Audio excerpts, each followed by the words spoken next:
Salut les amis, bonjour. Cette semaine encore, je souhaitais vous présenter une de mes personnalités préférées. Alors comme vous le savez, si je vous présente aujourd'hui cette personnalité, eh bien c'est surtout pour que chacun puisse en retirer quelque chose. Et puis dans un second temps, je vais vous présenter ce qu'on appelle un peu ma mission de vie, en tout cas ce que m'inspirent ces deux personnalités que je vous ai présentées. D'une part, Simone Veil, et d'autre part, aujourd'hui, on parle de Nelson Mandela. Donc vous devez bien connaître cette personnalité politique qui est, je pense, dans beaucoup de cœurs, notamment des Africains du Sud. Pourquoi Nelson Mandela aujourd'hui? Eh bien, je vous le dirai plus en détail dans cette présentation. Nelson Mandela, alors qui c'était, c'était un grand leader de l'anti-apartheid. Il est sud-africain, il est né en 1918 et il est mort le 5 décembre 2013. Mandela, il a étudié le droit et il est devenu un membre actif de l'ANC, le Congrès national africain, dans les années 40. Et il a participé à de nombreuses campagnes de désobéissance civile contre le régime de l'apartheid. À l'époque, au niveau de l'Afrique du Sud, il y a tout ce qu'on connaît avec l'apartheid, la différence entre les Noirs et les Blancs, et tout ce qu'on connaît de la violence que ça a pu créer entre la population noire défavorisée et la population blanche. En 1962, il est arrêté et condamné à la prison à vie pour avoir défendu sa position contre l'apartheid et il est accusé de haute trahison. En 1962, il est arrêté et condamné à la prison à vie pour incitation à la trahison. Il a passé 27 ans de sa vie, principalement sur l'île maintenant très connue de Robben Island.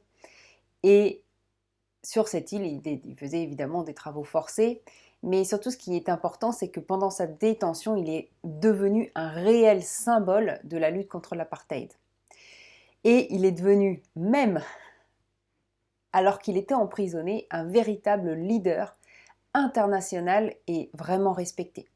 Il a continué à écrire et son idée même était que sa liberté, il ne la tenait pas au fait qu'il soit libre de ses mouvements, libre de pouvoir évoluer comme il voulait dans son pays, mais sa liberté de penser. En 90, c'est le président Frédéric de Klerk qui a libéré Nelson Mandela et il a commencé à mettre fin à l'apartheid. À 76 ans, en 1994, Nelson Mandela est élu président et il est le premier président noir de l'Afrique du Sud élu démocratiquement.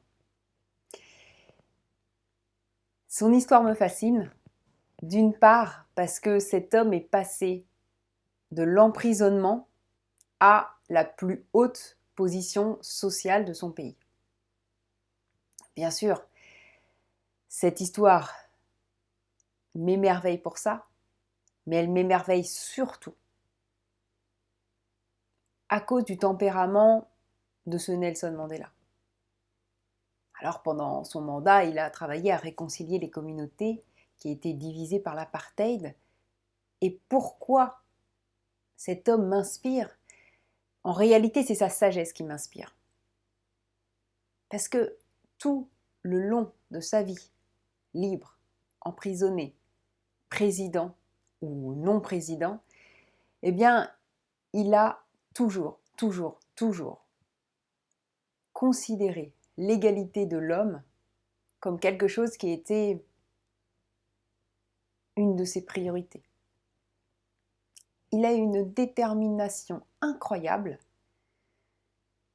même malgré sa détention qui était vraiment difficile, il est resté déterminé à lutter pour ce en quoi il croyait, c'est-à-dire l'égalité et la justice dans son pays. Alors, vous imaginez bien qu'il a joué un rôle important dans la réconciliation nationale. Et surtout, une fois sorti de prison, au lieu de se venger pour tout ce qu'il avait subi et pour tout ce qu'avaient subi les Noirs africains, eh bien il a appelé à la réconciliation.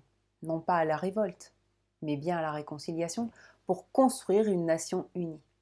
Il avait très bien compris que rien ne se faisait dans la violence, ou en tous les cas, que se venger n'allait pas balayer toutes les injustices qu'il avait vécues, et puis n'allait pas servir la cause qu'il défendait envers et contre tous.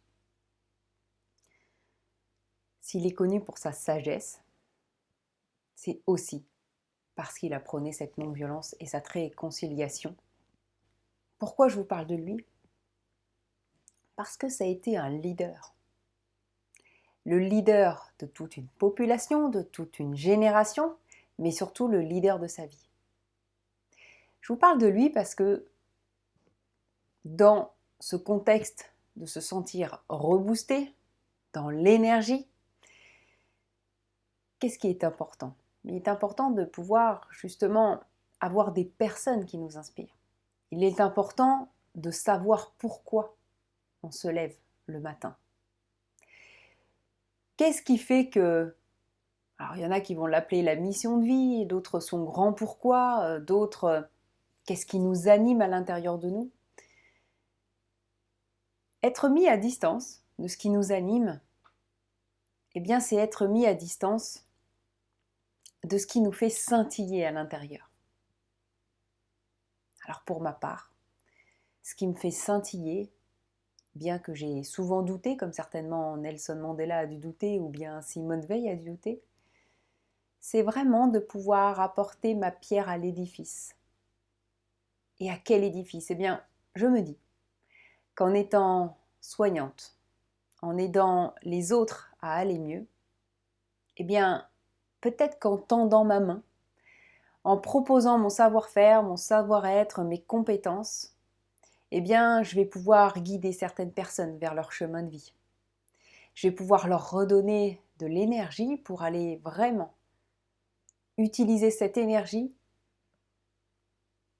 vers leurs vraies valeurs, vers ce qu'ils ont vraiment envie d'apporter au monde.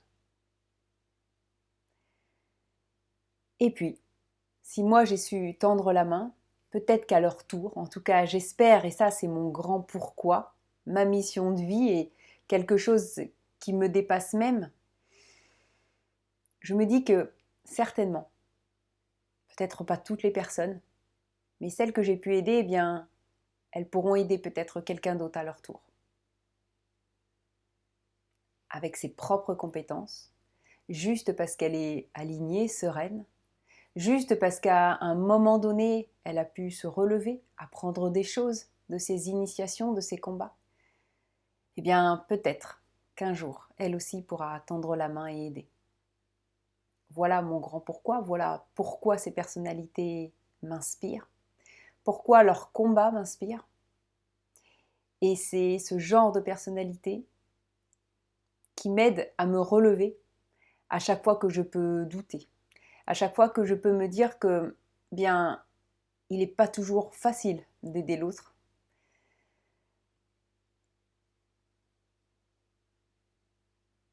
Et ces personnalités, je crois qu'elles font partie un petit peu de moi, de mon cœur. Elles font en tout cas partie de mes valeurs. Je pense qu'on partage en partie certaines valeurs, même si je ne suis pas certaine d'être aussi dévouée à la cause qu'eux. Puisqu'évidemment, pour eux, ça a été aussi et également une vie de sacrifice. En tout état de cause, j'espère que de vous avoir parlé de Nelson Mandela et de Simone Veil, ça aura pu vous faire comprendre pourquoi il est important de garder en tête que de savoir pourquoi on se lève le matin. D'avoir quelque chose qui nous anime presque malgré nous et presque en dehors même de nos propres aspirations. Ce qu'on peut apporter comme pierre à l'édifice, à l'humanité. Peut-être que d'autres ce sera pour l'écologie, d'autres ce sera pour la défense animale. Savoir en tout cas ce pourquoi vous êtes fait, ce dans quoi vous êtes bon, ce dans quoi vous êtes à l'aise, ça vous aidera toujours à avancer, à changer vos projets, à vous relever si c'est compliqué pour vous à un moment donné. Et c'est ce message-là que je voulais vous transmettre aujourd'hui. Alors j'espère que ces 2 présentations vous auront servi. N'hésitez pas à me dire en commentaire ce que vous, ça vous a inspiré, peut-être même les personnes qui vous inspirent. Et en tout cas, je vous souhaite de vivre une agréable vie et de trouver le sens de votre vie. Je vous dis à très bientôt et continuez à vous faire vibrer. À très vite!